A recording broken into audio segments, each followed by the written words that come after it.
دور میں جہاں بے شمار فتنے ہیں وہاں کچھ ہمارے پیر صاحبان جو ہیں وہ بھی ہمارے لیے فتنہ ہی ہیں۔ انہوں نے لوگوں کو عبادت سے اتنا دور کر دیا کہ لوگ نماز پڑھنے کے لیے تیار نہیں، مسجد میں آنے کے لیے تیار نہیں، صرف یہ کہہ کے روک دیا کہ ہم تو جی بخشے بخشائے ہیں، کیا ضرورت ہے ہمیں نماز پڑھنے کی۔ دل کی نماز ہوتی ہے جی، نماز پڑھنے سے کیا ہوتا ہے جی؟ اور بھائی سنو، سورہ ہجر کے اندر اللہ تعالیٰ ارشاد فرما رہا ہے وَاعْبُدْ رَبَّكَ حَتَّى يَأْتِيَكَ الْيَقِينُ۔ حکم کیا ہے؟ اور مرتے دم تک اپنے رب کی عبادت میں رہو۔ اللہ اکبر کبیرہ، مرتے دم تک اپنے رب کی عبادت میں رہو۔ یہ سورہ ہجر ہے، قرآن پڑھو۔ عبادت کی معافی کسی کو نہیں۔ جناب عیسیٰ علیہ السلام جیسے پیغمبر، یہ دیکھیں سورہ مریم کے اندر حضرت عیسیٰ علیہ السلام، اللہ کے پاک پیغمبر عیسیٰ روح اللہ، کیا فرماتے ہیں؟ فرماتے ہیں وَأَوْصَانِي بِالصَّلَاةِ وَالزَّكَاةِ مَا دُمْتُ حَيًّا، اور مجھے نماز و زکوٰۃ کی تاکید فرمائی جب تک میں جیوں۔ اللہ تعالیٰ نے جناب عیسیٰ علیہ السلام کو تاکید فرمائی کہ نماز پڑھو، زکوٰۃ دو، جب تک زندگی ہے، جب تک میں جیوں۔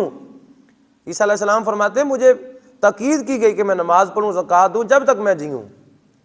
تو جب یہاں پیغمبروں کو معافی نہیں عبادت کی تو کسی پیر صاحب کو عبادت کی کیسے معافی ہو سکتی ہے؟ ہوش کے ناخن نے بیڑا غرق اپنا بھی کر رہے ہیں، ساتھ لوگوں کا بھی کر رہے ہیں۔ کہتے ہیں نماز کی ضرورت کیا ہے؟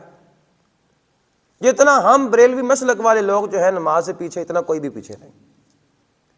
ہماری مساجد جو ہیں ان کے اندر نمازیوں کا حال دیکھ لیں، صرف ہمارے یہ جو پیر صاحبان ہیں نا، انہوں نے پھڑ کے عوام کا بیڑا غرق کر دیا۔ کہتے ہیں ضرورت ہی کوئی نہیں، بیعت کر لی تسی بخشے بخشائے ہو۔ قرآن کہتا ہے نہیں، وَاعْبُدْ رَبَّكَ حَتَّى يَأْتِيَكَ الْيَقِينُ، مرتے دم تک عبادت کرتے رہو، مرتے دم تک عبادت کرتے رہو۔ قرآن ہے۔ پیر صاحب کو ذرا قرآن ہی پڑھ لیتے، انہیں پتہ چل جاتا، چلو پیر صاحب نہیں تو مرید ہی اتنا عقل کر لے، قرآن پڑھ لے کہ ہمیں تو رب تعالیٰ کی طرف سے حکم ہے کہ مرتے دم تک عبادت کرتے رہو۔ اور ہم کس طرف جا رہے ہیں؟ آج مساجد فارغ ہو چکی ہیں، آج جناب اور دوسرے تیسرے فنکشن پہ لوگ بہت زیادہ اکٹھے ہو جاتے ہیں۔ نماز کے وقت 5 وقت مؤذن صدا دیتا ہے حی علی الصلاۃ، حی علی الصلاۃ، حی علی الفلاح، حی علی الفلاح۔ کسی کو کوئی خیال ہی نہیں کہ ہم نے نماز پڑھنی۔ یہ تو ہمارا حال ہو چکا ہے۔ بھائی عبادت کی معافی نہیں کسی کو۔ یہی کہہ کر شیطان نے دھوکہ دینے کی کوشش کی تھی، کہا تھا عبد القادر میں تیرا رب ہوں، جا تجھے میں نے ساری چیزیں معاف کر دی، نماز تیرے لیے کوئی نہیں، باقی عبادت سب چھوڑ دے، تو بخشا بخشایا ہے۔ تو کیا پڑھا حضور کو سے پاک نے ولا حول ولا قوت الا باللہ؟ کہا نماز کی معافی تو کسی کو نہیں، شیر خدا نے نہیں چھوڑی، حسنین کریمین نے نہیں چھوڑی، سید الشہداء امام علی مقام امام حسین علیہ السلام نے میدان کربلا میں نہیں چھوڑی، تو مجھے معافی کیسے ہو سکتی؟ کہا ولا حول ولا قوت الا باللہ۔ شیطان نے کہا عبد القادر تجھے تیرے علم نے بچا لیا، کہا پھر تجھ پر لعنت، دوسری دفعہ پھر داؤ لگانے لگا ہے، مجھے میرے علم نے نہیں، میرے اللہ کے فضل نے بچا لیا۔ ہمیں یہ دیا، اصلی پیروں نے ہمیں یہ حکم دیا ہے کہ عبادت نہیں چھوڑنی ساری زندگی۔